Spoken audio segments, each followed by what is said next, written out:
Good morning, everyone. Thank you for joining us this morning. We're going to give everybody about a minute or two to log in.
Okay, good morning, everyone. Thank you for joining us this morning. Uh, this week is Safe and Sound Week. Just as a quick disclaimer, if this webinar is intended for press purposes, if you're part of the press, please disconnect. And we're going to go ahead and get started.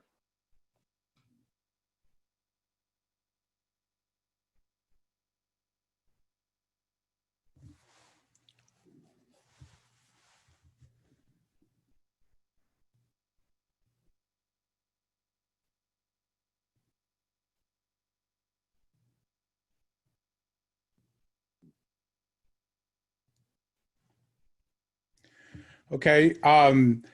My name is John Martinez. I'm the president and CEO of the Regional Hispanic Contractors Association. I want to welcome and thank everyone for participating this morning, especially our National Safety Chair, Manny Rodriguez, our Regional Safety Chair, Luciano Perez, and Dr. Brown for joining us, as well as our representative from OSHA.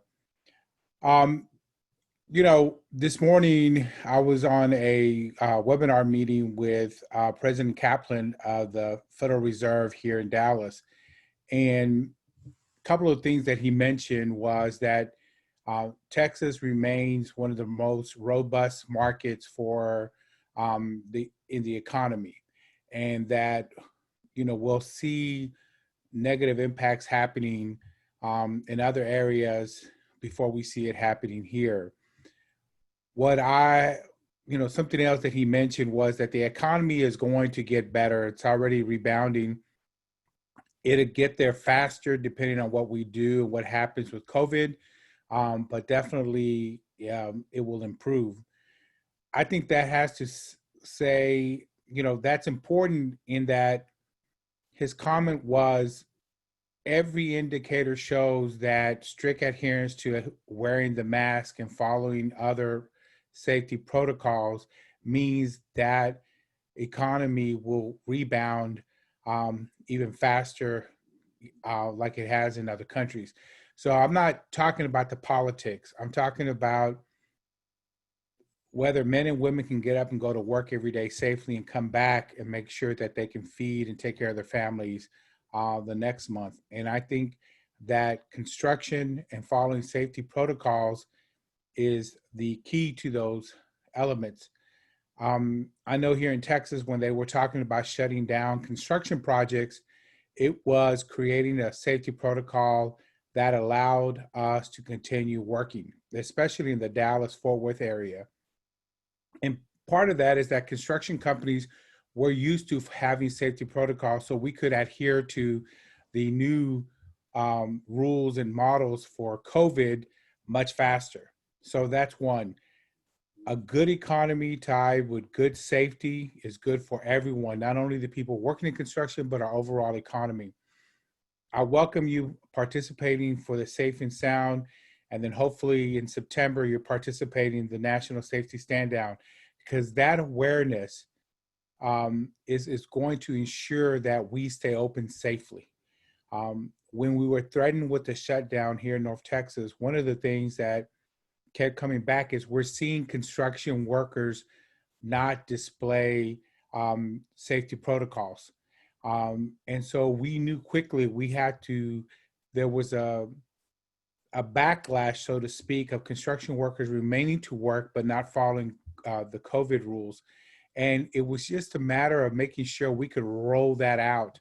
And part of keeping that safety awareness is these things like we're working today in the classes, whether it's fall awareness or OSHA 10s or so many of the other classes, but it's also the men and women who work in this daily, like Luciano and Manny and our good partners at OSHA. I think that throughout the country, RHCA is blessed to have one of the best, most robust long-term relationships with OSHA.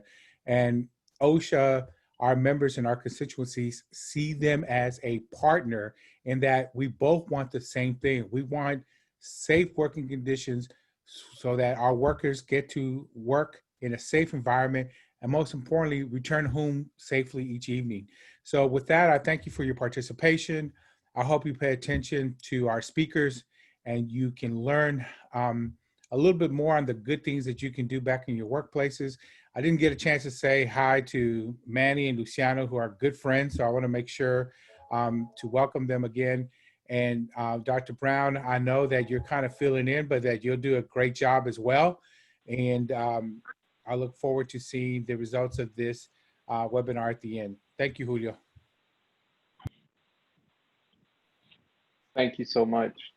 So my name is Julio Flores, and I'm with the Regional Hispanic Contractors Association. I want to welcome everybody to today's webinar. We have a lot of great information. I'm going to go over some housekeeping rules here momentarily. Just a few things as panelists, just remember to keep yourself muted. For the attendees, please make sure that you stay for the whole webinar.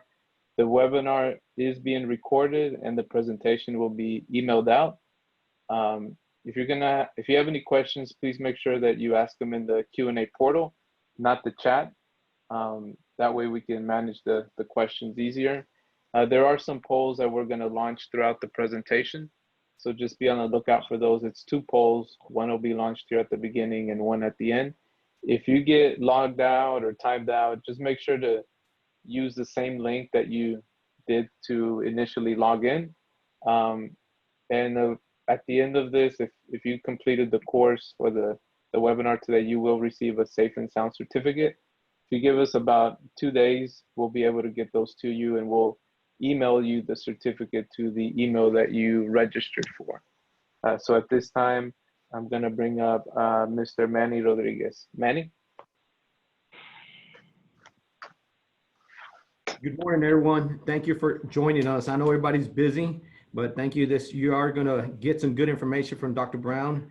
Dr. Dr. Brown's an awesome presenter. He's going to do he's going to give us information on the heat stress to help us out and talk about some practical things that we do in the actual industry.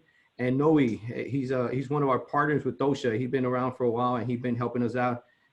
Like John said earlier, the OSHA in Dallas been a good ally with us. And the other thing I want to mention, what John was talking about earlier, hey, safety is not just at work for the COVID issues. It's also at home. That's one of the things we continue forgetting, that when we go home, we got to practice the same safety habits at home. We've seen a trend that starts with the families. And if you go back and look at it, we go home and sometimes we forget to do the right thing at home for our family. And that's the reason we try to protect ourselves at work. But again, thank you for joining us. You have a lot of good information here for everyone. And looking forward to getting questions for you guys. And then we're here to help out. Thank you. Enjoy it. Thank you, Manny. So up next, I am going to launch a poll. If you give me 1 second, it's just a 4-question poll.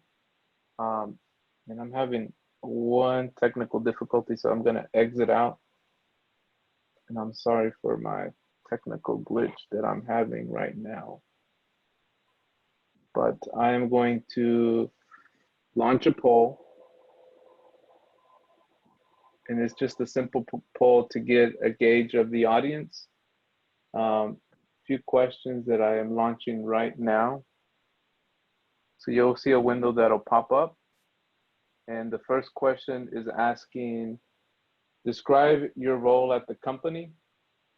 If you're a safety director, a safety manager, coordinator, human resources, a business owner. Question number 2, does your company have a heat stress program or plan? And number 3 is, how many employees does your company have? Number 4, the last question is this your first time participating in Safe and Sound? Just a few questions so we can get a better gauge of the audience.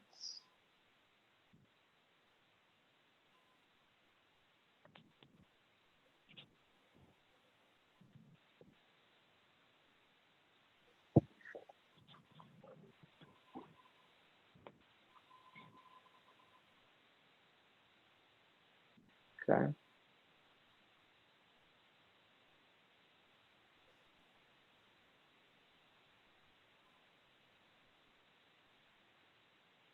I'm going to give about 20 more seconds to get these answers, and I'll end the poll and share the results.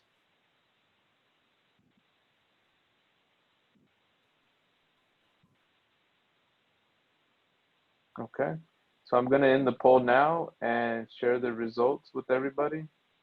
So on the first question, the majority of the attendees we have are safety managers or coordinators. We do have some people from human resources, some business owners.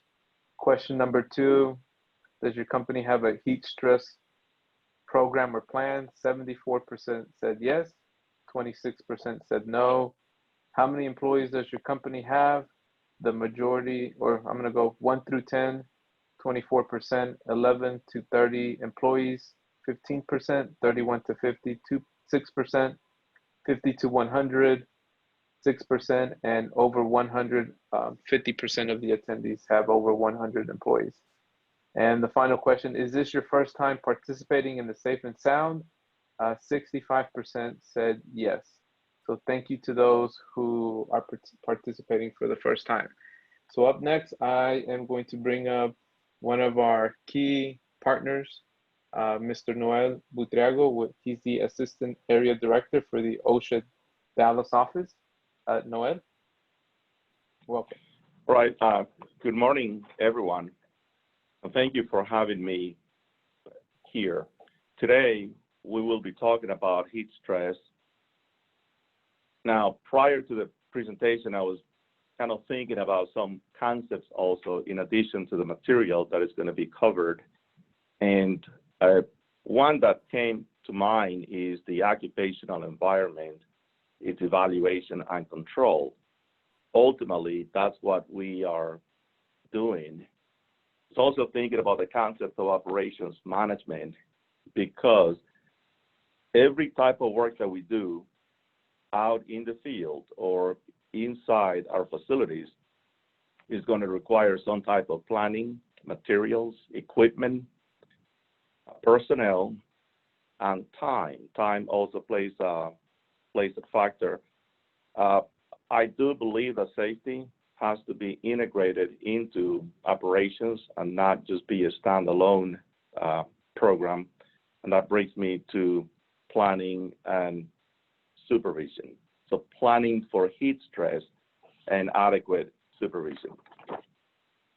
Right, next. Under OSHA law, employers are responsible for providing workplaces free of known safety hazards. This includes protecting employees from extreme heat. Right, next.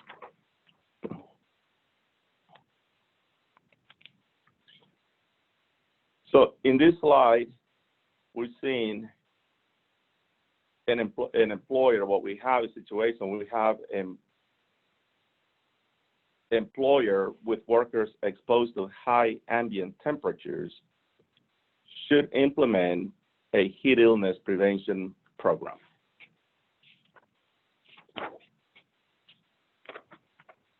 All right, next.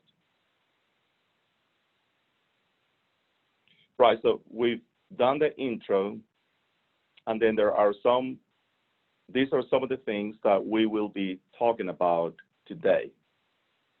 What are heat stress, signs and symptoms, and emergency procedures. Right, next. Right, exposure to extreme heat can result in occupational illnesses caused by heat stress. Another way of saying this is that heat-related occupational illnesses occur in situations in which the total heat load exceeds the capabilities of the body to maintain normal body functions.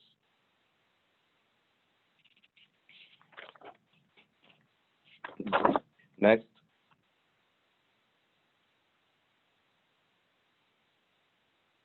Right, on this slide, we see some of the signs and symptoms of heat-related illnesses. And the biological effects on heat can be broken down into broad categories.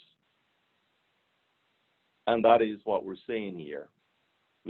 We have heat exhaustion, and then on the other column, that those symptoms are more consistent with heat stroke.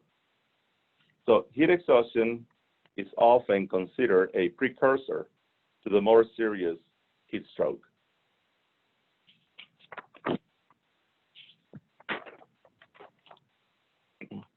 And next.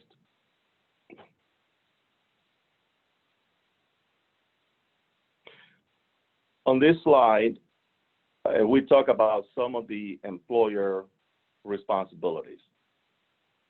Now, on a prior slide, we talked about the need for a heat illness prevention program. On this slide, we see some of the basic elements of a heat illness prevention program.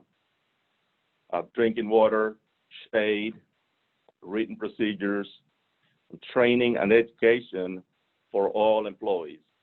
And that also employees include supervisors. All right, next. But the next slide talks about drinking water. And a rule of thumb is 1 cup of water for every 15 to 20 minutes. Now, this means somewhere in the range of 3/4 to 1 quart of water per hour, right? 1 quart is is 1/4 of a gallon. So what rule of thumb to be planning for during an 8-hour shift is basically 2 gallons, and that's where the number comes from.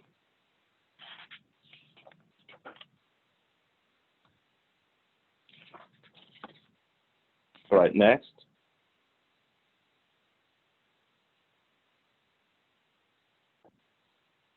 Okay, this is pretty much self-explanatory. You know, water's got to be fresh, right, and made available to the workers.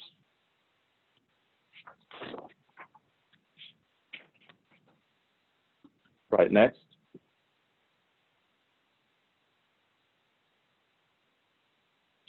In this slide, we see comments such as encourage employees to drink water and to take breaks. So the bottom line is we've got to remind employees to hydrate. That's what this slide is basically telling us. One thing that we certainly don't want to do is make it inconvenient for the worker to get water. During a heat wave, by increasing the number of breaks, we are creating time, and we're creating time basically for the body to maintain those normal body functions, which is, and temperature, which is ultimately our goal to prevent a heat-related illness.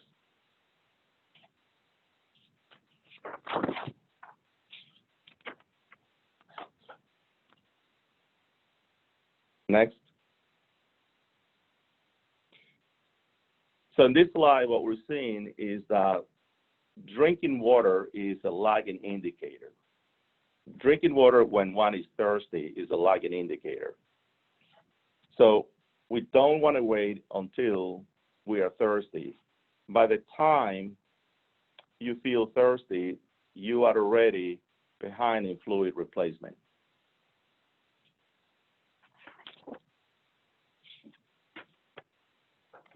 Right, next.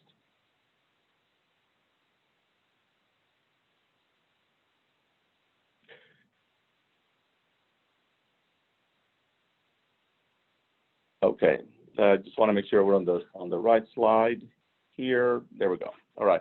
So in the next few slides, we're going to be talking about shade. And workers should be given a cool location where they can take their breaks and recover from the heat. And here, for example, if you look at this slide, it says the definition of shade is direct blockage of sun rays. So that's basically the goal of shade. What is shade doing? Right, next. Right, so in this slide, what this slide is showing us is that we have workers, we have an operation where there is no shade. Again, the definition of shade is direct blockage of sun rays.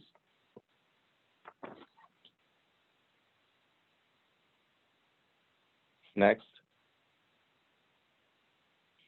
Right, this slide is pretty much self-explanatory. The question is being asked, where is the shade?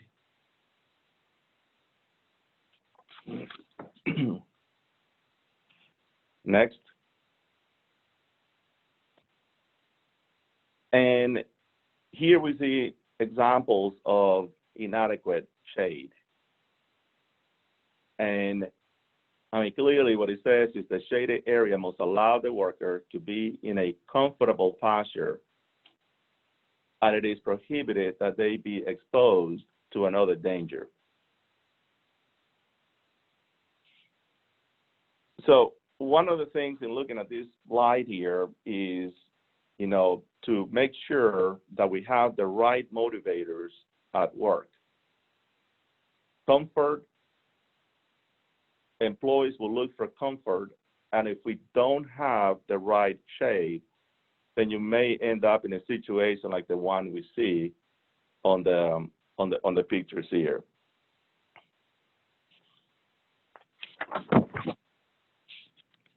Next.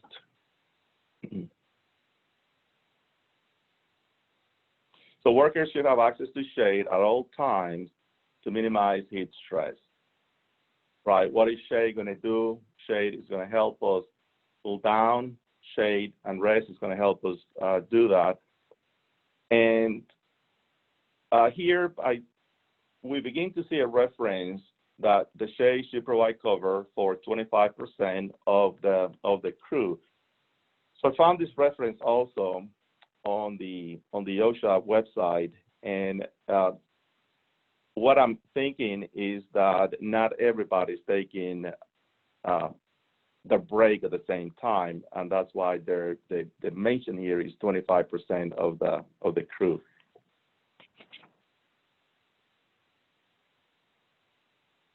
Right, next.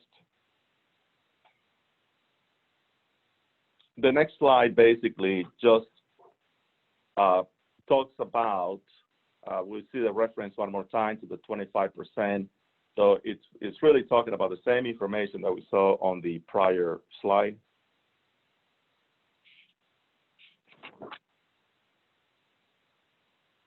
Next. All right, on this slide, we see shade, and the comment being made is the shaded area should be as near to the workers as possible.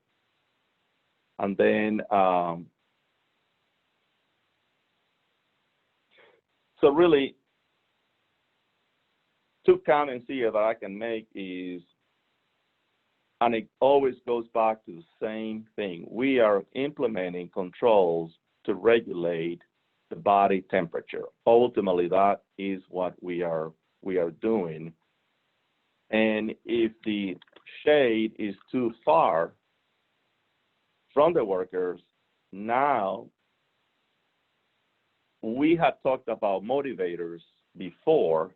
Now we could be introducing negative motivators into the work environment. If it is too long, if it takes too long to walk, it may take additional time to walk there, and those might be negative motivators for employees to want to go and seek some shelter.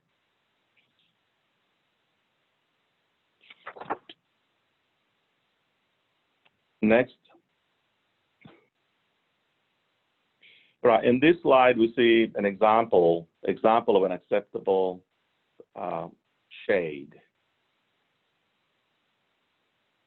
And then if the temperature is above 80 degrees, shade should be present.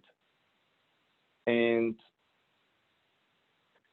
the comment that I like to do here one more time, I'm going to go back and refer to, and you've heard me saying it more than one, is what we are doing is controlling the occupational environment. Ultimately, that is what we're doing.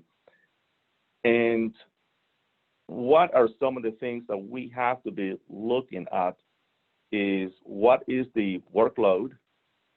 Is it light? Is it medium? Is it heavy? What are the environmental conditions? So we know one of the environmental conditions is going to be the outside temperature. Also the humidity. Now, there may be other factors depending on the type of work that we're doing. We may have radiant heat, whether employees are acclimatized or not. So when you are developing your programs and you're looking at the need for shade, you got to think about all of those factors, basically.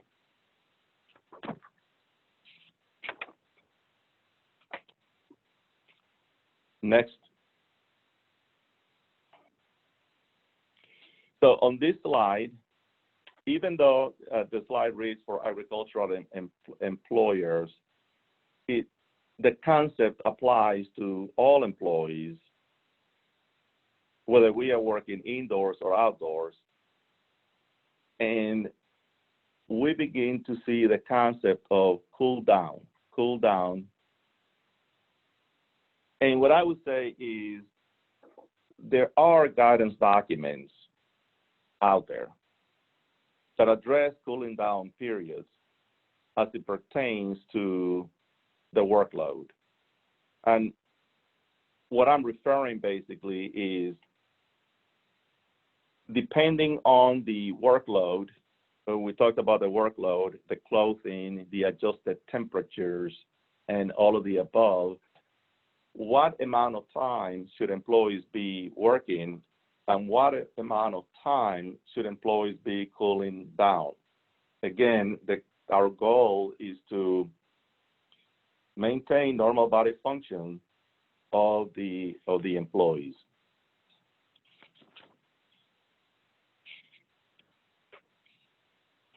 All right, next.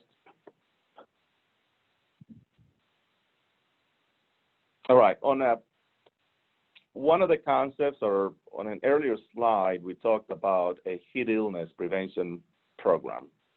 And what we're looking at here is some elements of the program. And the program should be communicated to employees and supervisor. And what are some of the elements a heat illness prevention program should have? Health effects of heat, how to respond to symptoms, preventing heat exhaustion, notification of when to seek help, and emergency procedures.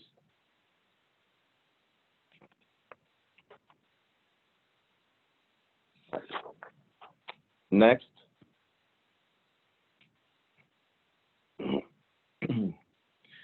Right, this slide talks about emergency procedures. So the worker is showing symptoms of heat exhaustion. The question is, what do we do?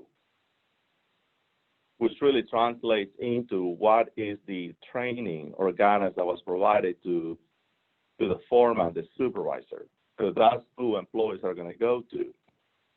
If a worker is showing symptoms of heat stroke, what do we do? When that employee either comes up to us or maybe somebody directs us to the employee, what do we do? Heat stroke is a life-threatening situation. Heat exhaustion, we want to remove employee from the hot area, monitor the employee. You may even need medical attention.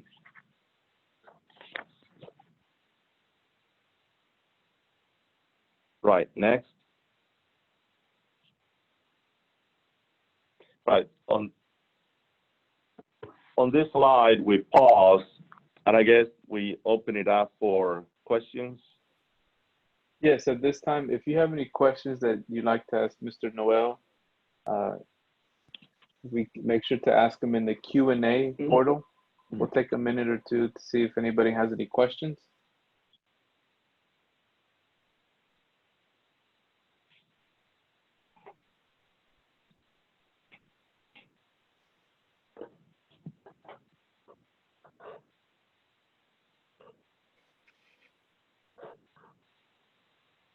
Okay, if nobody has any questions, Noel, thank you so much. I don't know if you have any final comments that you want to give, and Noel will be sticking around for the entire presentation. So if you have any questions that come up, feel free to put them in the Q&A, and we'll make sure to ask them. Yeah, the final comment that I have is, so I hear that the majority of the people are safety professionals, safety managers, but we also have some people who are not, who may own a business or so. And in the industry, there are broad categories. We have, just safety and health.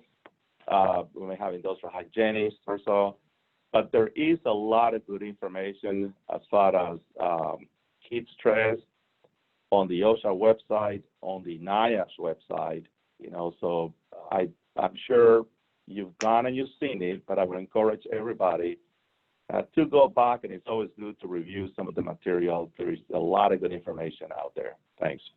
Okay, no, we do have one question that came in. Yeah, so they're asking, is taking shade under a tree prohibited?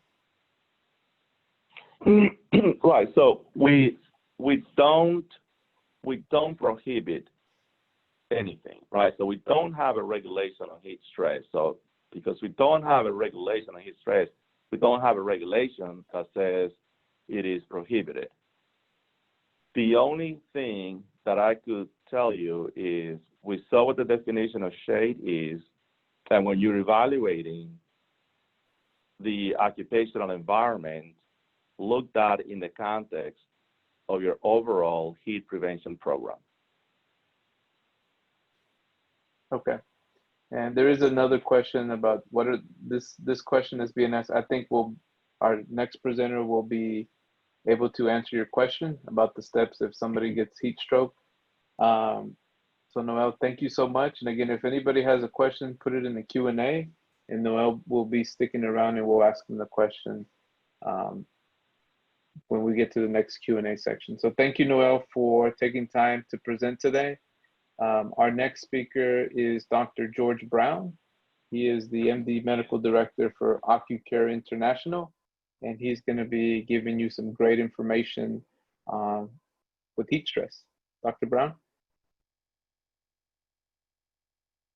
You want to unmute yourself? Thank you, everyone, for inviting me to this forum today. I'm representing OcuCare International. Dr. Rick McShane originally was scheduled to provide this presentation on heat illness and dehydration. However, he fell ill last afternoon and was very disappointed that he couldn't present this very important topic. Usually we perform this topic at the beginning of the season, and usually the season for us is early to late spring, so we can get prepared for what's coming. We're located here in Houston. As you know, Southwest is very humid and very hot, but I believe in the last 5 to 10 years, we've also kind of noticed throughout the country that the climate has changed somewhat. That's not a political statement. I think that's something that we're all experiencing, that the temperature outside feels or appears to be warming slightly. So what I was encouraged with today during the poll, and I'm glad Julio did the poll. At first I was like, oh, why are we doing polls? But what I was encouraged to see and hear was the majority of the individuals who are on this forum today had a heat stress plan. I believe being proactive with anything that you do, instead of being reactive, is the best policy. And it shows that you guys are, it shows that you guys are concerned about safety and you take it seriously. And that's what we all are. That is all our goal, is to keep all of our employees or people who work for us safe. We want them to leave the workplace just like they came in.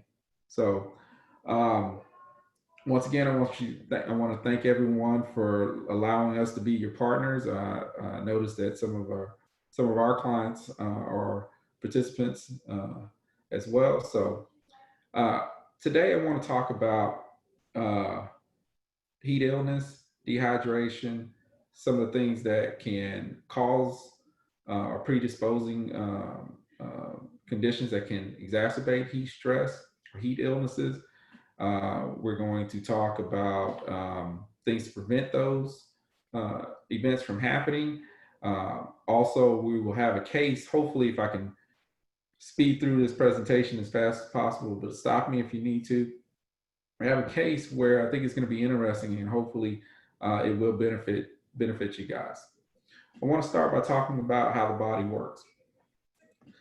The body is constantly trying to maintain a constant internal temperature. It doesn't like to be too cold, doesn't like to be too hot, but it wants to maintain homeostasis, wants to maintain one temperature.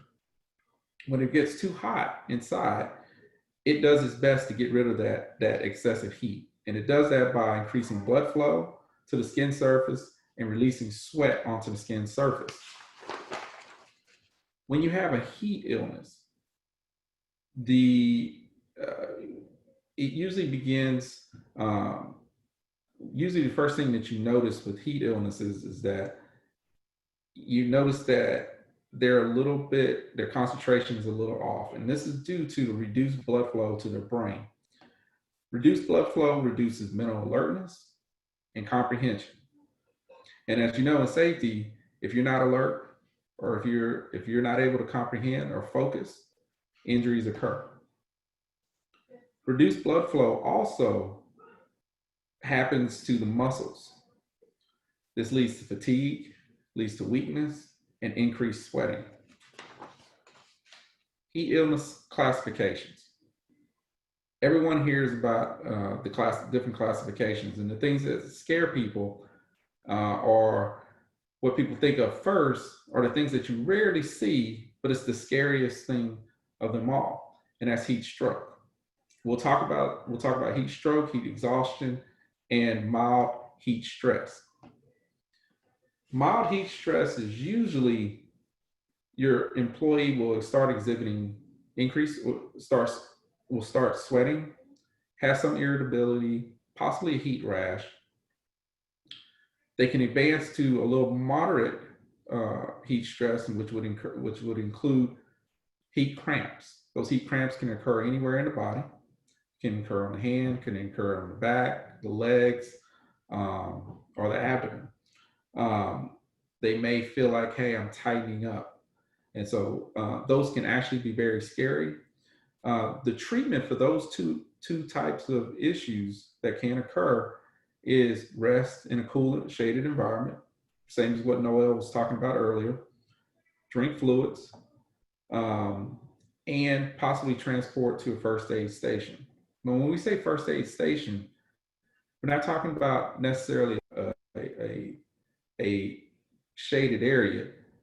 What I'm talking about there is we need to move them to a cool environment at that point. What I appreciated about what Noel touched upon earlier was, don't wait till your employee's in trouble. Make sure that they're hydrating prior. Make sure they're hydrating throughout the day.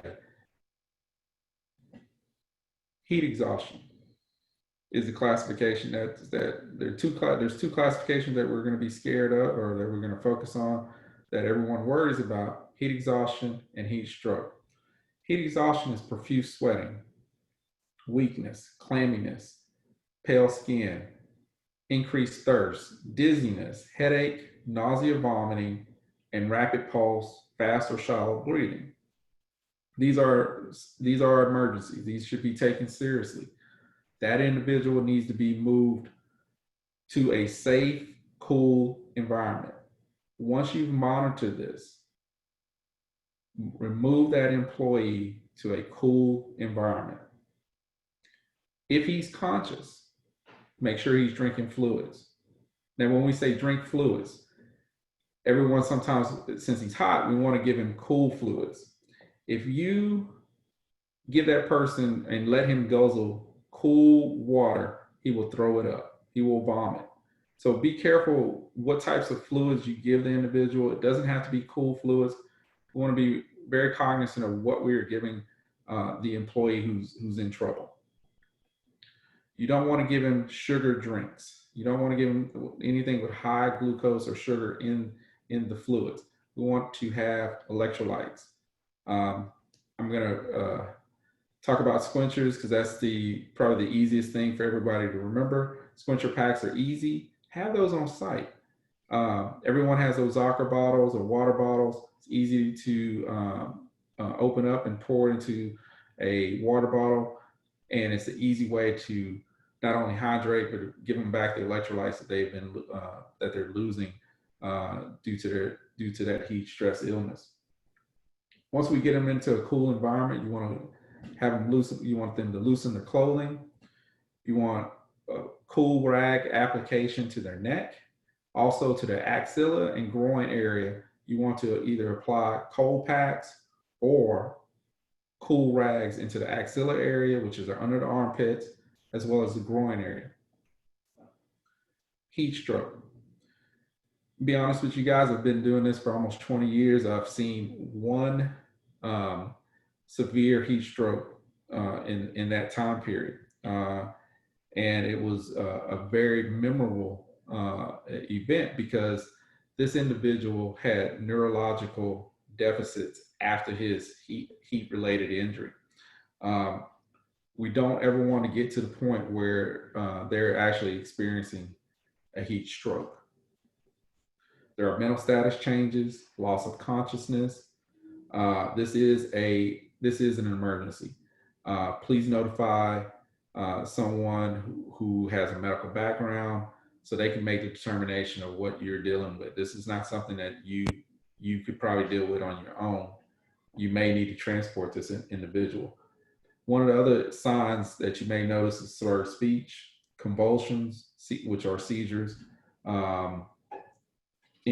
lack of sweating, which is different from heat exhaustion. Heat exhaustion is they may have increased sweating. Heat stroke, they stop sweating.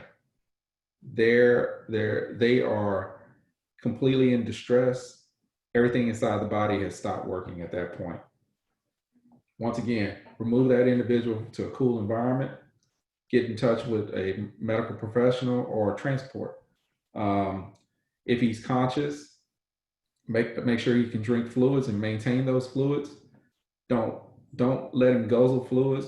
It's slow. Cool rags to the neck, cool rags to the axilla and groin. And once again, this particular person you're going to transport. Next. Causes of the heat illness. Next slide. The environment. Heat illness usually occurs in hot environments. They can also occur in humid environments. We want to talk about heat index real quick and how that can get someone in trouble. So I want to give a quick definition of heat index. Heat index is a measure of how hot it really feels when relative humidity is factored in with the actual air temperature. So an example, if it's 90 degrees outside, you add 70% relative humidity, you are dealing with your employee it feels like it's 105 degrees outside. So high risk is anything greater than 103 degrees. So I was talking to Manny earlier, and I believe in Dallas, Texas, or up in northern Texas, today the temperature is 105. So just imagine what your employees are working on, or the conditions that your employees are working under. So we have to be very aware of the temperature and what environments our employees are working in. Next slide. Predisposing factors. New workers. At the beginning of the season, every season, or usually after the high schools, after high school graduation, we have new employees who come onto the job site. We've also had employees who move from northern environments down to the southern environments. So new workers can get in trouble faster than workers who are used to living in this environment. Cal OSHA performed a study. In one study, it showed that 80% of heat-reported illnesses or issues occurred in workers that have been on the job less than 4 days. So that's pretty shocking. So 4 days, you have a guy that you may have an employee that is in trouble. So you have to be aware of who you're employing, and if you know that this employee has never worked in a hot environment before, you might want to keep an eye on him. Not saying not to employ him, but keep an eye on him. It might turn out to be a great worker, but you want to protect that person. Underlying health issues. From a medical standpoint, underlying health issues are one of the main reasons why employees get in trouble in the first place. The biggest one is diabetes. Um, Diabetes is very prevalent in the United States, as well as coronary artery disease. And those two factors, those two diseases, we believe contribute to a majority or can have serious outcomes from heat-related issues. So I'm going to list off some of the health issues or some of the health or predisposing factors that can happen. Diabetes, heart disease, atherosclerosis, asthma, stroke, hypertension, infections, and certain types of medications can be that can exacerbate heat illness. Next slide.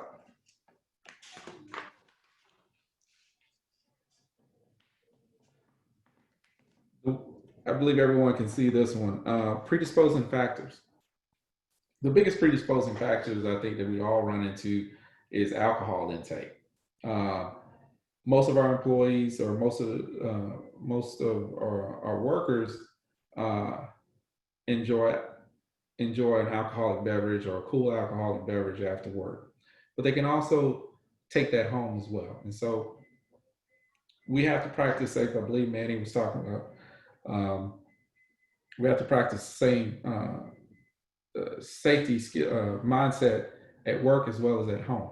So we have to encourage and educate our employees that moderation is always key and hydration is the answer. Some other personal things that can come into play are dietary changes. We've had employees, especially recently, males have started experiencing body dysmorphic disorders, and that means that they're very conscious of how they look. So in order to achieve how they look, they skip meals.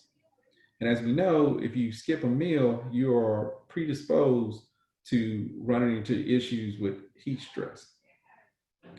Also, financial hardships. As we know, we're under a pandemic right now, and everyone is having issues. A lot of folks are having financial issues at this time or financial hardships at this time. Therefore, they go without meals. They also go without medications as well that can help them. So be aware or try to be aware or notice certain things. If your employee is not, if during lunch he's not eating a proper meal or he's not eating like the rest of his peers, go over and talk to him. Find out about your employee and see if there's something that you can do to help him. Energy drinks. Energy drinks do the opposite. They actually can cause fatigue as well as cause dehydration. They have too much sugar in them. If you ever had an opportunity to take a look at or turn the back of the energy drink around, you'd be shocked at how many calories it has, as well as how many carbs are in energy drinks, as well as how much sugar. Lack of sleep is an issue, and vaping can be an issue. One other thing. Find out if your employees ever had a history of previous heat stress event. This is very key to if you ever have if any of you guys have a heat stress questionnaire, that's great. That is one of the key questions you want to ask. A pre-existing or someone who's had a heat stress event in the past is predisposed to have another heat stress event. Physical health is an issue as well as age. Next slide. I want to talk about, real quick, I want to talk about everyone's wearing masks now due to COVID-19. One of the things that we've seen in the news later are about gaiters or neck gaiters as well as face shields and their effectiveness. They are not great, but they're as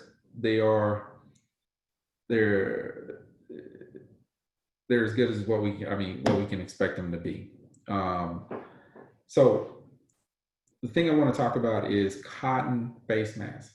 Cotton face masks can prevent airflow. And especially if they're wet, if the employees is sweating, it could block up and prevent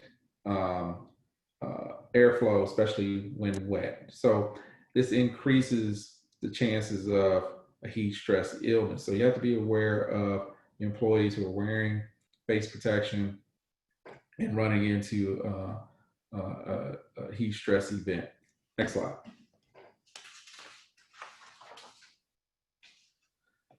What's the plan? Well, we can't fix the environment. We can't change that. We can't change the humidity, but there are things that we can do. One of the big things that we can do, guys, is understand what environment that we're in and the danger levels that that your employees might be working in. And there's different categories. There's your extreme danger. Probably no one's working during that time. There are your danger, extreme caution, and caution. Your dangerous situations, you want to have an employee take fluid breaks as well as just a general break every 30 minutes. You want to provide external cooling devices, personal cooling devices. You want to rotate personnel. You want to sometimes work during cooler areas. Our employees that work in Arizona or some even in Texas, some of them are rotating. Instead of working during the day, they'll work during the night, or they'll start earlier in the morning to get a pour done before the day starts. So I want to go on to extreme caution. When the heat index is at extreme caution, we want fluid breaks every 30 minutes, breaks every 45 minutes. With caution, you want to do fluids at 30 minutes and breaks at 60 minutes. The biggest thing is understand the temperature and when to take breaks. Monitoring people, we'll touch upon how to monitor your people, and one good example that you can do. We'll talk about that here in a little bit, but make sure you have shade, make sure you're monitoring your people, rotate tasks, and keep your environmental controls. Next slide. Educate your employees. Make sure they're getting the proper rest. Make sure they're getting sleep. Make sure they're taking care of their health. How do you do that, Dr. Brown? Well, during your toolbox talks, reinforce that your health is key, and to go to your doctor's appointments, listen to your doctor, take your medications, avoid energy drinks. Don't overindulge in caffeine. Caffeine is a diuretic, so it can increase that risk for increased risk of heat stress illness. Alcohol consumption, moderation. Avoid sugar drinks. Next slide. Educate your supervisors. Signs and symptoms. Have your supervisors be aware of what to look for. Is the employee a little slower today? Is his work performance a little lax today? His posture. Is he making more mistakes? Does he appear to be confused? One of the things that TAS, which is one of our partners, what they implemented was a heat stress monitoring program where they hired one employee or hired a group of employees who went around the job site with a clipboard, and they monitored their breaks, their fluid intake, as well as they were keeping an eye on the person that is starting to look confused. Their work has changed. They're making mistakes. So they're able to identify. Because the question is always going to be, well, if my supervisor is supposed to be watching the guys and they're supposed to be making sure something gets done, how are they going to be able to keep an eye on it? Well, this is a good plan I think that TAS came up with, is to hire somebody, spend a little bit of money to have somebody to walk around and look for those individuals, especially during our high heat days. Next slide. I want to talk about Connex boxes and jump bags. And one of the things that at OcuCare that we came up with in the event for heat, because we're here in Texas, that was always an issue. We provided some of our clients with a bag with a thermometer, a pulse ox, a blood pressure cuff, urine dipstick, and glucometer. These are all the things. These are some of the simple tools that don't cost very much. These are very simple tools. These 1, 2, 3. These 5 little things can help you. They're very simple. You may need a little bit of supervision or a little bit of training, but it can give you a little bit of information. And we'll talk about a case where this came into play. It gives you a little bit of information to make a better decision about what's going on with your employee. And you can do this very fast. Next slide. This is a heat stress questionnaire. I would strongly encourage you, if you don't have a heat stress questionnaire, Julio can provide this or share this one. This is one from OcuCare. Some of our partners have this as well. It's a simple questionnaire that you can give to your employees and have them fill it out. Next slide. One of our other pearls that we could provide to you guys is amnesty programs. Amnesty programs consist of, if an employee feels like he is not up to the task that day, or he feels like he's dehydrated, or he feels like he may have had too much to drink the night before and he's not feeling safe, to provide an amnesty program that he can go to someone without fear of losing his position, that, hey, I need a little more time. It prevents issues from happening later. So I want to talk about this case real quick. And I know everyone's crunched for time and they're probably tired of hearing Dr. Brown talk. But I wanted to go over this case because it actually happened to one of our clients recently. I'm going to read it to you real quick. A middle-aged man working in a hot environment reports to his safety supervisor that he's feeling dizzy and lightheaded. He's able to communicate, however, only states that he does not feel very well. The employee was immediately removed from the job site to a cool environment. The company medical director was contacted for advice. The supervisor was asked to retrieve some items from a jump bag that was at the job site. Upon further evaluation, the employee had a normal blood pressure, normal pulse, respiratory rate was normal. He was able to communicate. He had no loss of consciousness, no neurological signs. However, the provider, the medical director, asked the supervisor to locate the glucometer. The glucometer is where you take a sample of blood and put it into a machine, and you can get a readout of what someone's blood sugar is. This specific individual had a blood sugar of 396, which is extremely high. And so what was determined was this individual had insulin-dependent diabetes. He was at extreme risk due to his diabetes, and his elevated blood sugar increased his risk of a heat stress event tremendously. Why was he not taking his insulin, or why was his sugar so high? Go back to the previous slide. He was having financial hardships at the time and could not pay for his medications. And this goes back to, we have to care about our employees. We have to be informed of what's going on with our employees. Ask the question, check them out, observe. This individual was having financial difficulties, and clearly, due to those hardships, he could have developed a serious heat-related issue that could have advanced to heat exhaustion or heat stroke.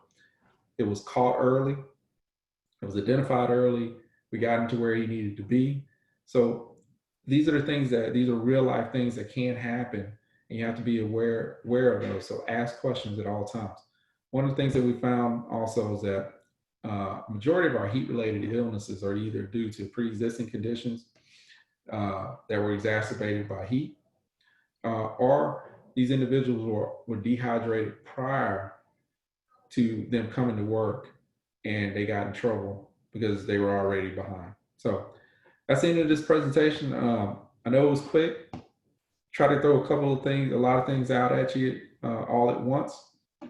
I'm sure Julio can get some of these slides. I'm open for questions.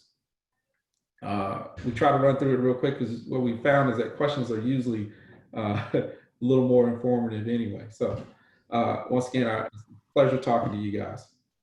Thank you, Dr. Brown. So we do have a few questions. Okay. What are the steps we should take if someone does get heat stroke? Heat stroke, that's a 911. If they're most of those individuals have slurred speech, they may be having convulsions. They're having some kind of neurological signs, but the fact that the slurred speech, sometimes they're unconscious, they're not making sense. For you guys, for a supervisor role, safety role, that's a 911 call. If you have a medical director, you can call him too. But this is a little more than what you guys can handle, and you want to get that person transported. But the most important thing that I can't stress enough, and I've seen this, is that they leave him in that hot environment. Remove him from that hot environment and get him into a cool environment and make your assessment there. But if you see that it's looking bad and he's not making sense, call 911. Okay, thank you. Next question is, how does vaping contribute to heat stress illness? So nicotine is a vasoconstrictor. And so anything that's vasoconstricting or anything that makes you urinate, like caffeine, those things contribute, or things that can exacerbate or get you into a heat stress event a lot faster than your normal person. Okay, thank you. Next question is, are we allowed to take medical record of our employees? Would that heat questionnaire count as a medical record? So that's so it's a simple questionnaire. It doesn't have any HIPAA related issues on there. If you have any issues, that's an HR thing that you can run through with them. But knowing some of this information, now they can say, hey, I don't want to sign it. That's fine. But having that information helps you guys, or helps that employee not get in trouble. Okay, thank you. Next question is pickle juice good for dehydration? Absolutely. I was waiting on that question. My uncle was a football player in the 50s, and he swore by pickle juice, and I thought he was crazy. Pickle juice is full of electrolytes. It has salt in it. It has all the things that you're losing when you sweat. So pickle juice is great. Actually, if you go to the local grocery stores, HEB, Kroger's, I don't know any other ones in the state of Texas, Albertsons maybe, they have pickle pops now. They have pickle juice. So yes. Now, where I think you can get in trouble with pickle juice is if they guzzle it. Anything you hit your stomach with too fast, they might throw it up. Okay.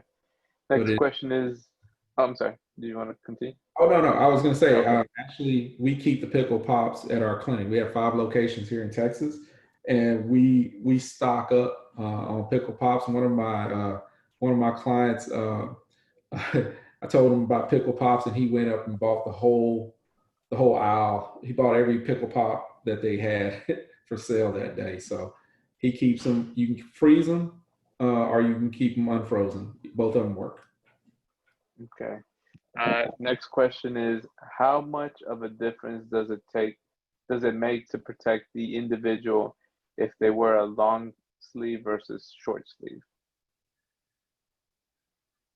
Can you repeat the question again? I think I know what you're getting at. So how much of a difference does it make to protect the individual if they wear a long sleeve versus a short sleeve shirt? Right. So, you're talking about PPE. and there are certain requirements. Some areas require you to have long sleeves, and so you have to be aware of what that individual or what your individuals have to wear to be safe. Like you don't want to, if they have to wear it, they have to wear it. But you have to recognize that that's an issue, that they may get hot faster. So we talked about the brakes. We talked about your fluid. So look at the heat, factor in your PPE, what they're wearing. Sometimes they're working in certain environments where they're working underground or a confined space, and you can't control the heat at that point. So you need to bring in some environmental control. So, or if you can't do an environmental control, the breaks are going to be shorter. So it does matter what they're wearing, and you factor in how to manage that. And is there what color helps to maintain coolness? I think your light colors, your darker colors, you will get hot faster. I think your lighter colors are better, from my experience. Okay. Okay. We have one more question here, but if anybody has any questions, make sure to type them into the Q&A. So our next question is, and you've kind of touched upon the different things people can use to hydrate, but water is important, but is there anything else we can provide like Gatorade or coconut water? I like squenchers. I like anything with electrolytes in it. Squenchers are easy. They're little packets that you should always have around. I put it anywhere around the job site. One of the things that Dr. McShane talks about is, and I touched upon it, is water is the most important thing you should have at the job site. Water stations should be everywhere. One thing that I did leave out was Corpus Christi. Corpus Christi, at one of their job sites, had a misting truck. And what the misting truck was used for was a little area that had chairs in, and the employees during the breaks could go in and cool off. So the oil talked about having a shaded area. Well, what they did, and so in one of his slides, he talked about an open area. There was no shade. There's no trees. There's not anything to protect you. In that event, look up your local areas. Sometimes they're prepared for those things, and they had a misting truck for this open area, and it could move. They would have guys come in, sit, do their 15, 20 minutes, 30 minutes, 45 minutes. They would come in, and then another shift would come. So if you don't have shade, use that. Now, as far as water does not have to be cool. It does not have to be cold. Give them water. Water, electrolytes. I'm not a big fan of coconut water. It's not my favorite. What was the other one? I'm sorry. And Gatorade. Gatorade Gatorade has a lot of sugar in it. And from my experience, I've given people Gatorade, and that's one of the things that they vomit. That's where I run into trouble when I gave them Gatorade. Now, I've been a little more successful with electrolytes as far as squenchers. So I don't want to plug for Squencher, but I think everybody can understand that there's other brands out there, but anything that has a little packet that you can put in the water, your employees do much better. Okay, thank you. Next question is, you mentioned cloth face masks. Yes. Are these disposable, surgical? So are surgical masks any better, or what's the better option? We're looking at surgical masks, and surgical masks can be disposed of, and so that's a great question. We talk about COVID now. So in the news recently, they talked about the gaiters, and with gaiters, it's too thin, and so what we're trying to do is prevent respiratory droplets from going that 6 feet. So what they think is it may just go. You may only be protected 4 feet. So we're out of compliance. So you're not keeping that safe distance anymore. So the particles actually go farther. Okay. So that protection is not there. So you may only be protected a shorter distance. Okay. So face shields. The problem with face shields is that the particles can go out the side or they can come out the bottom. So when you wear a face shield, what the face shield really is for is to protect your eyes. So if you see these guys on TV in the hospital, they have several layers over their mouth. They have sometimes they have the N95. They have another surgical mask as well as a face shield. So that's total protection. But if you're only using a face shield, that's not enough. The cotton mask, you'll see guys with just strictly cotton.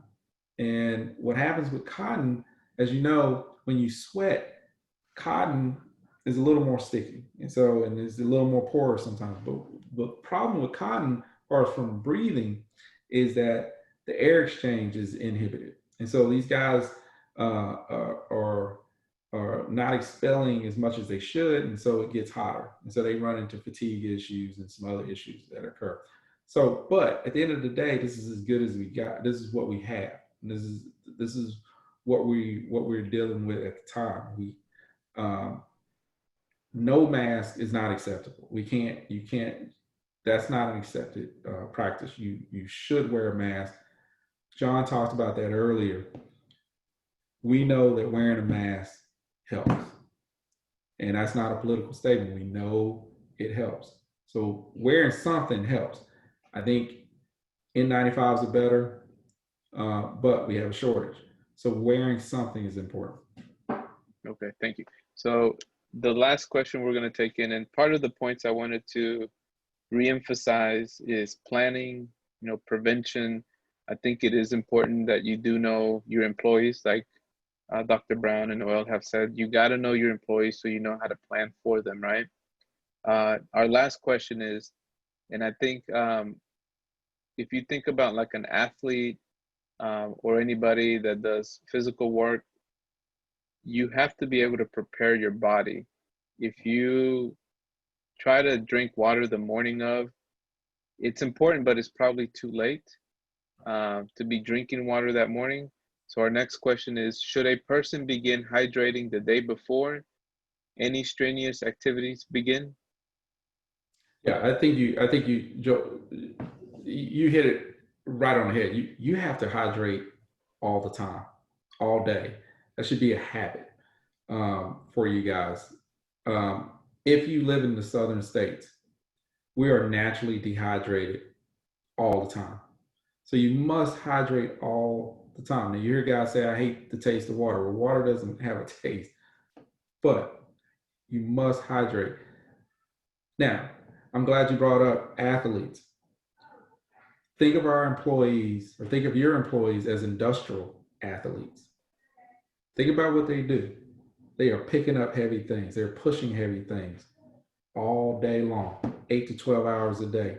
They are industrial. They are athletes. And so athletes hydrate, they eat properly so they can perform better on the field. Same thing. The work environment is their field. That's their football stadium. And so they have to be properly hydrated, and they have to be prepared for the event, and they have to eat properly. Okay, thank you so much.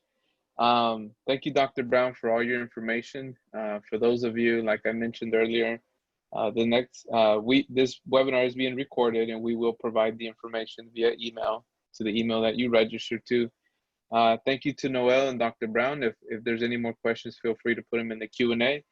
The next few slides are some information about the RHCA. Earlier this year, the RHCA updated mission statement to reflect the architectural and engineering side of construction. So now we encompass the entire spectrum of construction. And the big reason for this is so that we can help make sure that you get access to information on projects at a much earlier time. We know to develop some of these major projects, it's not a few weeks or a month thing. It takes several years to develop. So that's why one of the things in the last few years we've done is being able to include architecture and engineering in the spectrum, the entire spectrum of construction. We do have a membership quarterly meeting next week. I think we have a great lineup of speakers where you'll get a good economic outlook and what's going on with the RHCA. Some great information. It is next Thursday from August 20th from 11:30 to 1:30 Central Time. We've already sent the email out. If you haven't seen it, feel free to reach out to us if we can get you that information. We also have some sponsorship opportunities and volunteer opportunities. We do have a golf classic in our clay shoot tournament, which will take place in the next few months. Golf will be on October 5th, and the clay shoot will be on November 20th.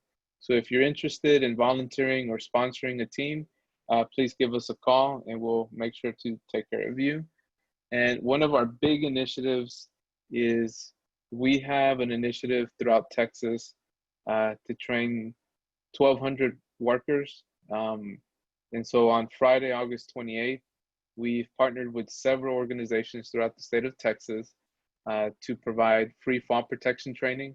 That's our biggest safety program that we have. If you don't know, falls is the #1 cause of construction worker deaths and injuries. And unfortunately, Texas has been #1 for several years. So be on the lookout for this information so you can register yourself, your employees, your coworkers, or if you have a friend in the industry. As part of that too, the OSHA has the National Safety Stand Down from September 14th through the 18th. We'll be having classes in English and Spanish for fall protection on that Friday, the 18th. And one of the graphic here on the bottom right, it'll tell you that, most of the fatal falls occur with small construction companies who have 10 or fewer employees. Construction is the industry where this occurs the most. And as I mentioned before, Texas is #1. So we're working really hard to reduce these numbers. At our next poll that I'm going to launch, I do want to just ask if you're interested in participating in the stand down. I'm launching the poll if you could just answer yes or no. And again, this is on September 18th. So I'll give about 30 to 40 seconds for you guys to answer this.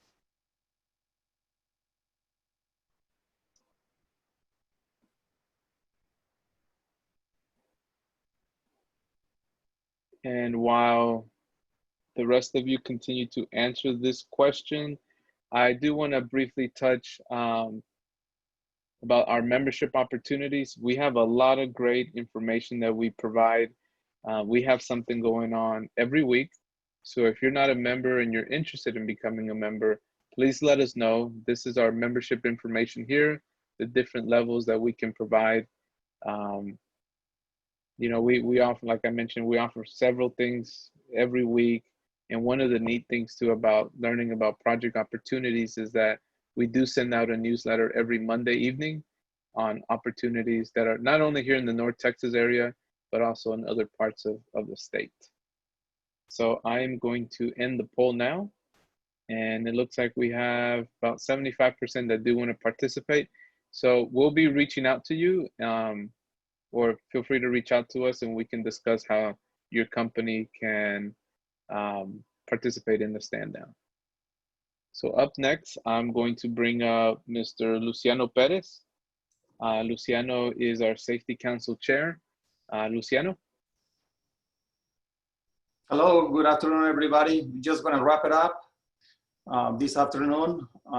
Thank you for all, Mr. Noel Buitrago with Dallas area office, the Assistant Area Director here in Dallas, and also to Dr. George Brown with OcuCare International, and to all the participants that attended this year Safe and Sound event. So we're just gonna say thank you to everybody, and Manny Rodriguez with TAS, thank you for your help, and for also the Regional Hispanic Contractors Association to put all this event together.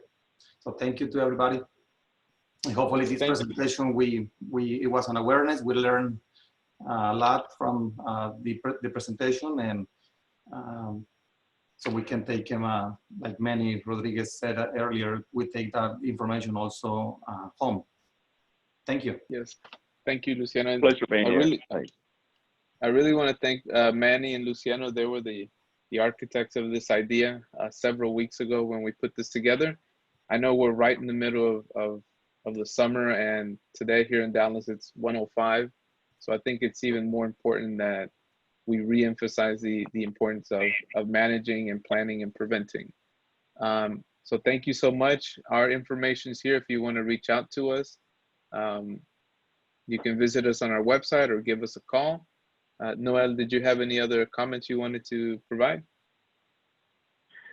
No, that was a great presentation that we had following mine, and I enjoyed listening to it. Okay. Well, thank you, everybody, and I hope you guys have a great rest of your Friday and a great weekend. And again, we'll be providing the PowerPoint via email to the email you register. So thank you, everybody. Thank you. Thank you.